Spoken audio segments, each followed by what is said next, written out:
চলতি সপ্তাহে বৃহস্পতিবার পর্যন্ত উত্তরবঙ্গ সহ দক্ষিণবঙ্গে চলবে ঝড় বৃষ্টি, যার ফলে কমবে তাপমাত্রা, এমনটাই জানালো আলিপুর আবহাওয়া দপ্তর।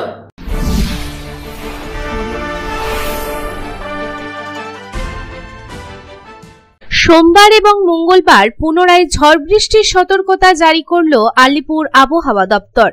একই সাথে পূর্ব বর্ধমান, পশ্চিম বর্ধমান, মুর্শিদাবাদ, নদিয়ায় চলতি সপ্তাহে বৃহস্পতিবার পর্যন্ত ঝড় বৃষ্টির সতর্কতা জারি করা হয়েছে এবং কলকাতা, হাওড়া, হুগলি, ঝাড়গ্রাম, পুরুলিয়া এই সকল জেলাগুলিতেও হবে বৃষ্টিপাত। একই সঙ্গে বইবে ঝোড়ো হাওয়া।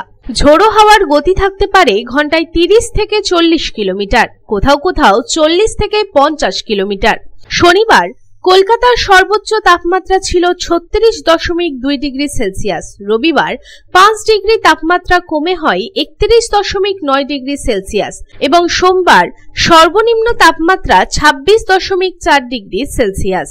অর্থাৎ সারা সপ্তাহ ধরে ঝড় বৃষ্টি থাকতে পারে।